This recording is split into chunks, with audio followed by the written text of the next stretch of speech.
سلسلہ ہے. آپ کو پتا ہے کہ جس طرح آپ کو پتا ہے اون و محمد کو مولا عباس نے پالا تھا.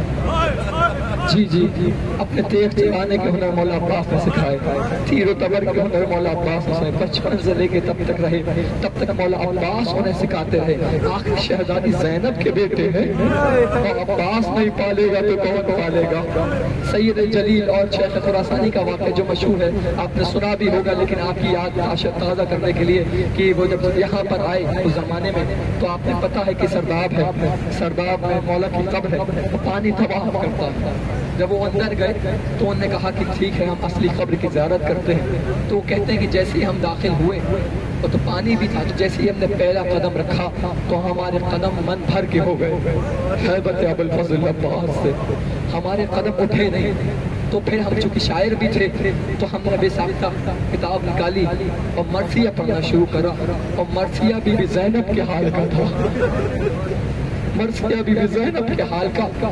تو سید جلیل پڑھتے جا رہے ہیں مرثیہ بی بی زینب کبریٰ کے حال کا. اور مرثیہ اس طریقے کا تھا کہ مرثیہ میں پڑھتے پڑھتے چند بند اور محمد کی شہادت کے بھی تھے, چند بند اور محمد کی شہادت کے بھی تھے. وہ کہتے ہیں کہ ہم پڑھتے رہے, جب ہم نے پڑھا مرثیہ پڑھا تو ہمارے قدم ہلکے ہوئے, تو ہم آہستہ آہستہ پڑھتے جاتے, مرثیہ پڑھتے جاتے. جب میں مرثیہ پڑھ رہا تھا تو یک بیک شیخ خراسانی نے میرا بازو پکڑا اور کہا کہ سید جلیل ذرا رک جاؤ, سید جلیل بڑا رک جاؤ. تو میں نے اپنی آنکھوں کے اشارے سے کہا کہ کیا بات ہے, تو شیخ خراسانی کہتا ہے ذرا سنو تو صحیح کسی کے رونے کی آواز. اکثر پھر کے نہ رو, کس کے مصائب ہیں کہ شیخ خراسانی کہتے ہیں کہ مجھے دیکھو تو صحیح کسی کے رونے کی آواز آتی ہے.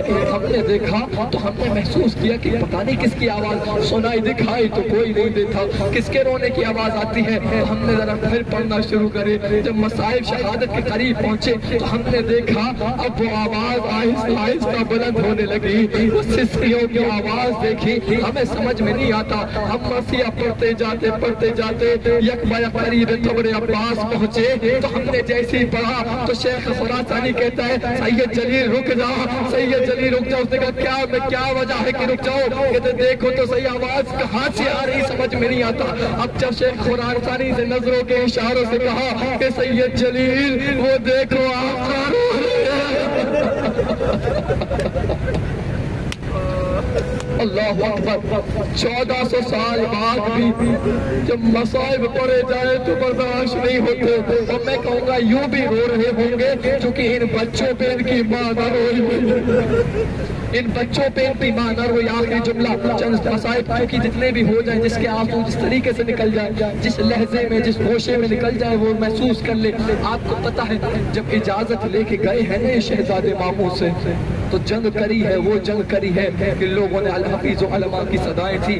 جب یہاں پر فرات کے قریب پہنچے ہیں تو چھوٹا بھائی بڑے بھائی سے کہتا ہے کہ بھیا کتنا اچھا ہوتا اگر ہم مشق لے آتے, ہم مشق لے آتے کتنا اچھا ہوتا. یہ صدا جب پہنچی ہے نا خیام حسینی میں کہ دیکھو زینب کے لاڈلوں نے قریب فرات میں قبضہ کر لیا ہے, تو زینب نے کہا میرا پیغام پہنچا دو کہ میرے شہزادوں کچھ بھی ہو جائے دریا کی طرف نہ دیکھنا, سکینہ پہ آتی ہے. آپ کا گریہ جاری ہے, یقیناً مسلسل رونا کسی کا شیوا تو نہیں. ایک جملہ جس کو محسوس کرانا چاہتا ہوں, المختصر یہ کہ تیر لگے, تلواریں لگی, غرز لگے, نیزے لگے. زینب کبریٰ کے چاند جب زمین پہ آئے ہیں نا تو خبر پہنچی عباس بجلی کی طرح گئے. مولا نے کہا کیا ہوا ابا؟ کب میرا شہزادے. مولا نے کہا پالنے والا پلنے والے کے لاشیں. اور باپ یادہ ایک جملہ جو ان کا حق بنتا ہے, ان کی ماں کی جہاد کا حق بنتا ہے. آنکھ مسلسل رونا ہے, کسی کا شیوا نہیں. کون کس جملے پہ رولے اس کا نصیب ہے, زینب کس جملے پہ راضی ہو جائے اس کا نصیب ہے. آپ محسوس کر سکیں گے, جملہ محسوس کریں گے. زینب نے اون و محمد کو ناصر عاشور روئی, نہ شام غریبہ روئی, نہ صبح آخر روئی, نہ کوفے بازار کے درباروں میں روئی, نہ رہا ہونے کے بعد جب سر ملے ہیں نا، زینب نے حسین کے سر کو لگایا، زینب نے اکبر کے سر کو لگایا، اور محمد کے سر کو نہیں۔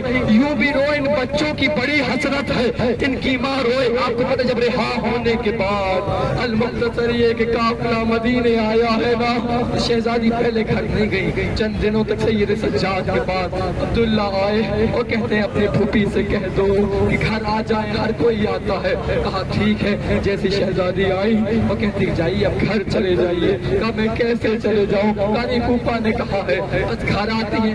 اس وقت عبداللہ گھر پہ نہیں تھے، کنڈی کھولتی ہیں، صحن میں جاتی ہیں اور ساتھ پہ بیٹھ جاتی ہیں۔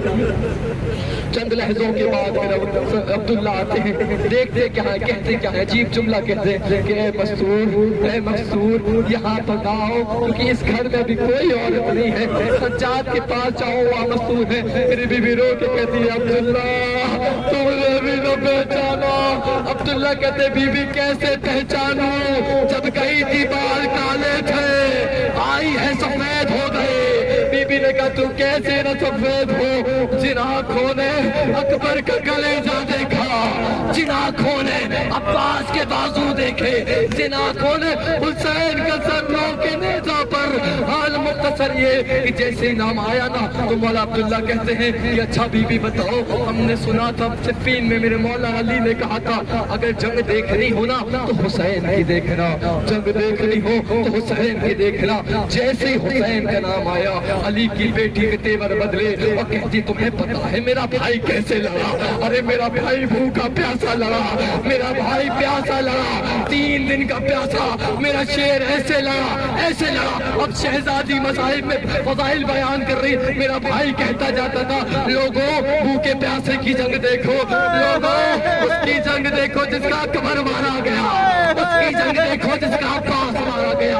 اتنے میں سنتے سنتے کہتے کہتے نظر تو غرفوں پہ پڑی، جیسے ہی اونو محمد کے بستر دیکھے ناچر آنا گیا، آلا محمد تیری ماں تجھے نہ رو سکی۔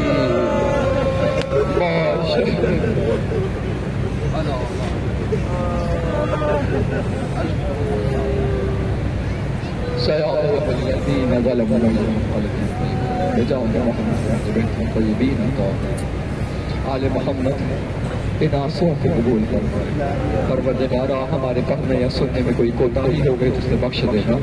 میرے مولا ہم نے کچھ نہیں سنا ان آنسوؤں کے سوا، ٹھیک مانتے ہیں پروردگارا، ان آنسوؤں کی توفیق وقت آخر تک بھی ثابت کرنا۔ میرے مولا تجھے اکبر کے دین سے اترنے کا واسطہ، میرے مولا تجھے اصغر کے تیر شنشوبہ کا واسطہ، میرے مولا تجھے شام غریبہ میں اس پہرے کا واسطہ جو ٹوٹے ہوئے خنجر سے دیا گیا۔